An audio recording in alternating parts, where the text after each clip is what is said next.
Hola chicos inquietos, bienvenidos a un nuevo vídeo más al canal. Espero que estéis muy bien y bueno, pues que hoy volvemos a hacer una entrevista a Eduardo Juárez, la parte 2. Y bueno, nos hemos hablado sobre la guerra civil, que nos ha contado una historia muy curiosa sobre lo que ha pasado en la historia. Espero que os guste mucho, darle like y suscribiros. Y bueno, pues volvemos al trabajo después de un mes muy difícil y ya nada. Volvemos. Adiós.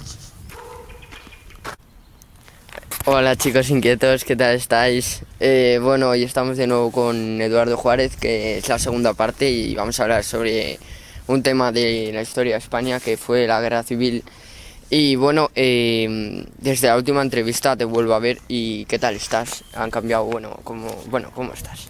Pues estoy muy bien, la verdad. Afortunadamente ya he mejorado bastante y estoy ya completamente, yo creo que superada ya el trance de la enfermedad y trabajando a 100%. Mira, salgo justo de trabajar en un artículo para venir a verte a ti este poquito de tiempo que tengo para dedicarte y luego te que vuelvo al trabajo directamente.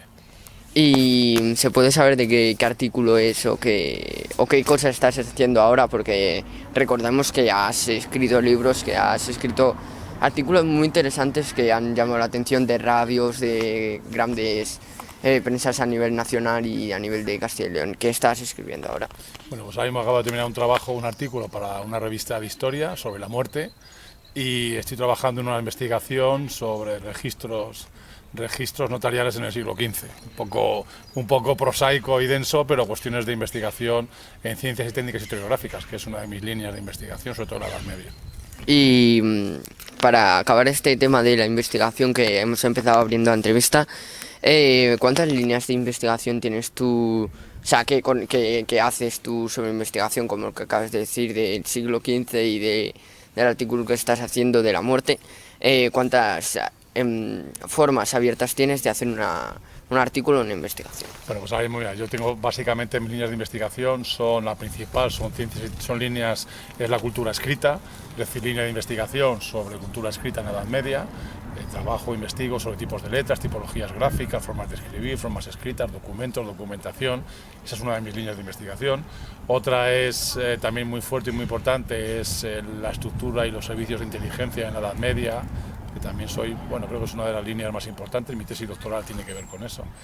Tengo otra línea de investigación, historia contemporánea, sobre guerra civil, sobre república, sobre franquismo.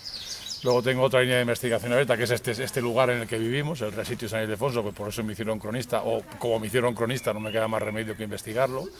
Y luego tengo una línea muy importante que ya no es investigación, sino de divulgación histórica. Es que me dedico a procesos de divulgación de conocimiento histórico, haciendo actividades, como has dicho, en radio, en televisión y en entrevistas como la que estoy teniendo contigo.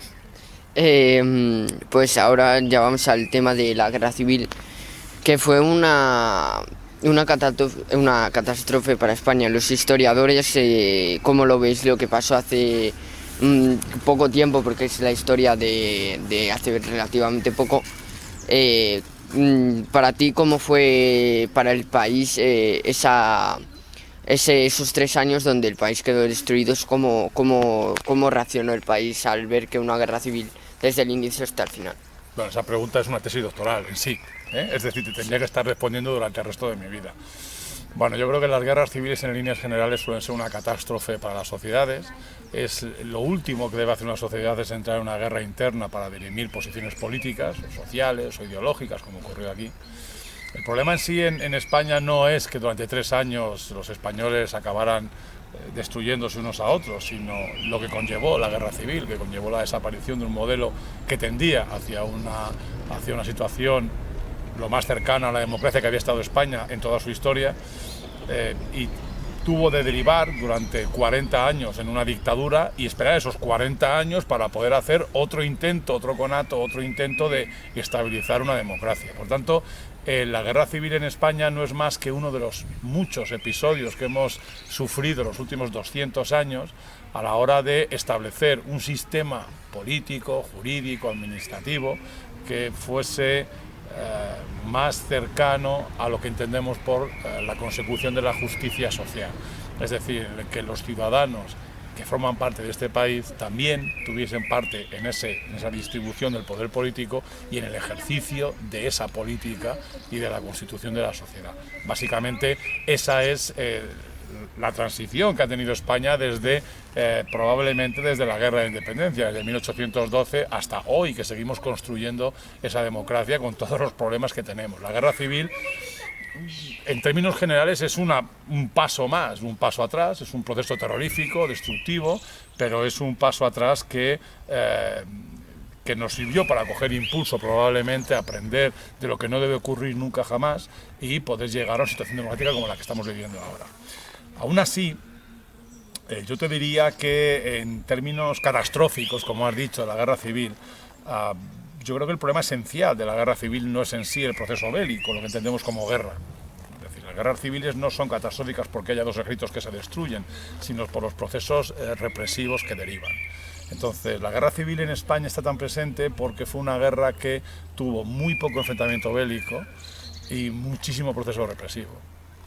Un proceso represivo incontrolado en el caso republicano y sistemático en el bando rebelde, en el bando liderado por el general Franco y los militares, y que provocó una fractura social que a día de hoy seguimos discutiendo e intentando asimilar. Por tanto, te quiero decir que es más necesario el poder debatir o discutir o asimilar lo que supuso el proceso represivo, que es una parte importante de la guerra civil, pero no lo es todo, que la discusión en sí sobre la guerra civil.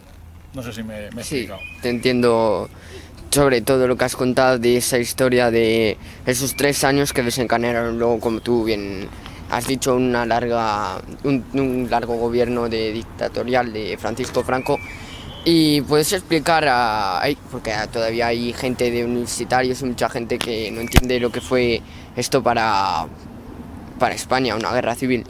¿Puedes explicar así brevemente cómo se sucedió a una guerra civil española? ¿Cómo fue la iniciación, el desencadenamiento de una guerra civil? Bueno, vamos a ver. En primer lugar, esa es una de las grandes preguntas que se hacen los historiadores, que nos hacemos los historiadores que investigamos total o parcialmente el proceso de la guerra civil, sus causas y sus consecuencias, la causa esencial, por qué la guerra civil se produjo, por qué se llegó a esa situación. Es una conjunción de factores que generan, por un lado, un entorno de guerra civil, una serie de factores que provocan la existencia de una situación proclive a una guerra civil y, posteriormente, la aparición de una serie de detonantes que llevan a ese enfrentamiento.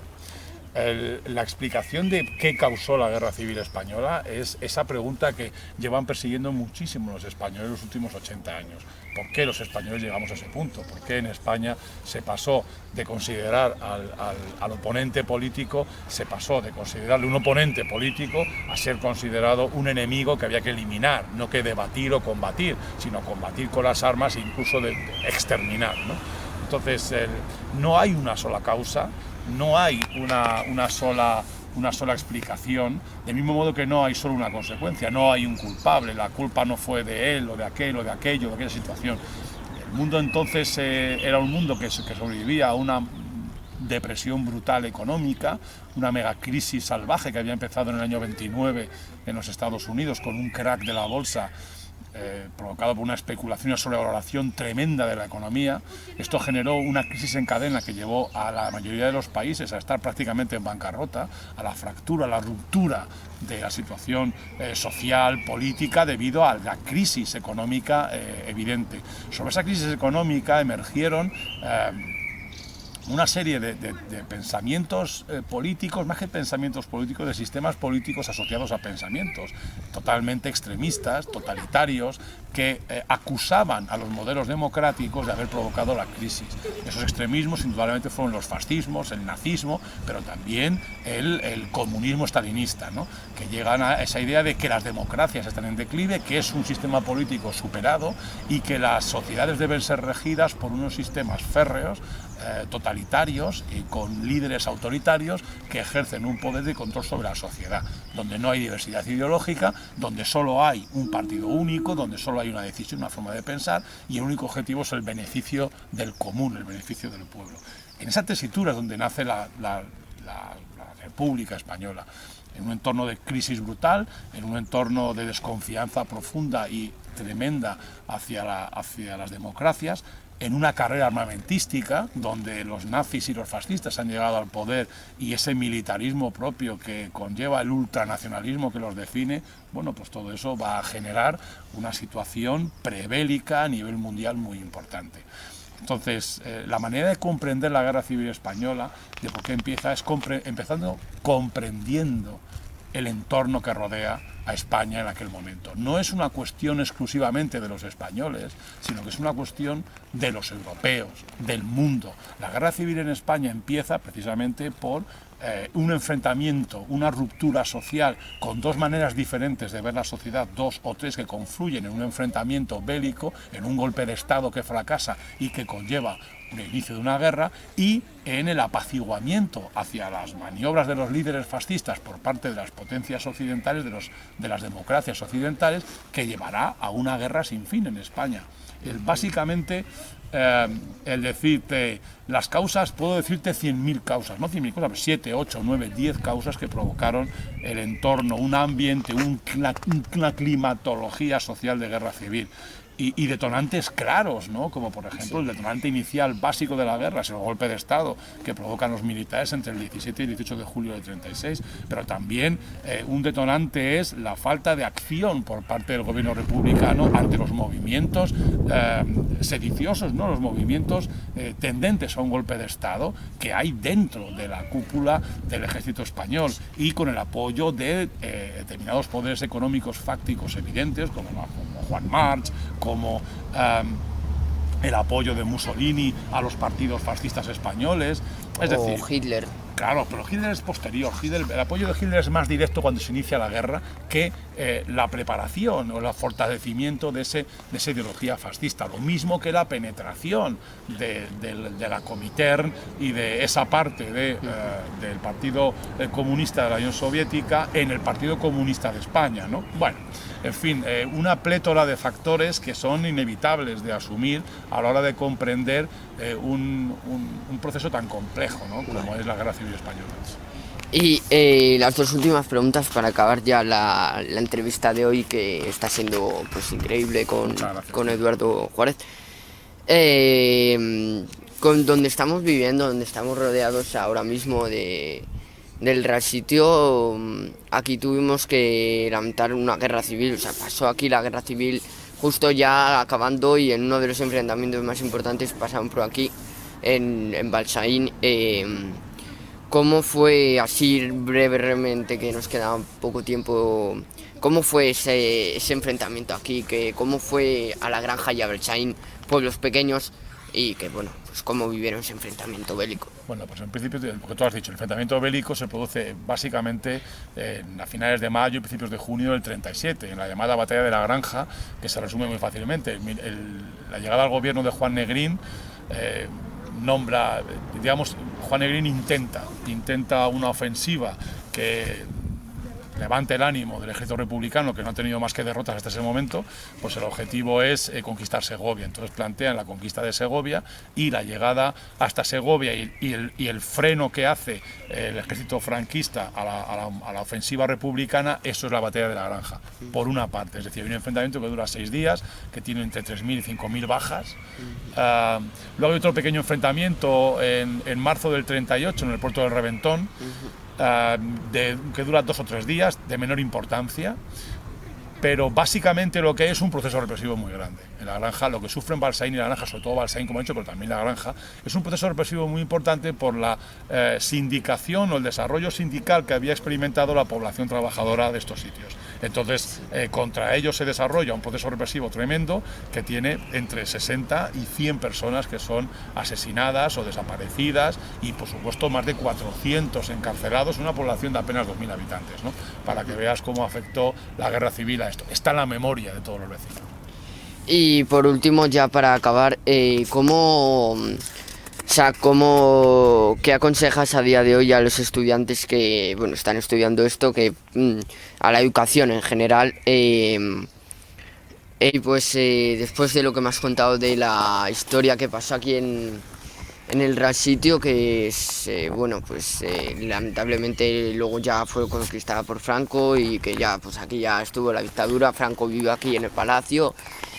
Y la última pregunta que me gustaría hacerte, que creo que te va a sacar una opinión muy curiosa, que a lo mejor yo la necesito porque pues yo quiero ser profesor de historia, pues que me gustaría serlo, y ya quiero una opinión de alguien que sabe sobre estos temas. ¿Qué opinas sobre la gente de hoy en día de 20, 22 años que está saliendo de la universidad y le preguntan qué es ETA, qué fue nazismo, qué fue la guerra civil, y que no lo saben como tal y que deberían saberlo, por ejemplo? ¿Qué opinas tú sobre el sistema educativo que no les enseña lo que ha pasado en España o en todo el mundo? Bueno, yo creo que lo que estás contando eso tiene solución. Es decir, que una persona de 20, 22, 23 años no sepa qué era ETA o qué supuso, o no entiende qué es el nazismo, es un problema de falta de profundidad en el proceso de aprendizaje. Eso yo no creo que sea ningún problema. La gente que sale de la universidad, vosotros, sois todos maravillosos. Yo creo que la gente joven es estupenda. Este país tiene gente estupenda y maravillosa. Los estudiantes, para mí, pienso que son la sal de la vida para un profesor como yo. Yo nunca tengo ningún reproche hacia mis estudiantes. Y lo que estás contando es un problema de falta de comprensión o de desarrollo de contenidos, de modo que los estudiantes participen del proceso histórico. Es mucho más grave cuando creen saberlo y no lo saben. Es mucho más grave cuando se construyen ideas dogmatizadas, politizadas del pasado histórico. Es decir, el no saber siempre es mucho mejor que el querer saber. ¿Entiendes? Entonces a los jóvenes, a vosotros, lo que siempre os recomiendo es que os acerquéis a la historia sin ninguna idea preconcebida. Que no queráis aprender el proceso histórico creyendo ya saber el final del proceso histórico, sino que tenéis que ser primero conscientes de que son procesos globales. La historia es algo global, afecta a toda la humanidad. En segundo lugar, hay que incluir, como si fuesen un puzzle gigante, España en ese puzzle que es el mundo. Es decir, para comprender España hay que comprender Europa, y para comprender Europa hay que comprender el mundo, si no es imposible que lo entendáis. Y tercero, vivir el presente y comprender que cuando se estudia historia se estudia el pasado y que del pasado se sacan enseñanzas para vivir el presente, pero no se saca la idea o la experiencia del presente. No sé si me explico. Sí. Yo creo que eso es el mejor consejo que te puedo dar.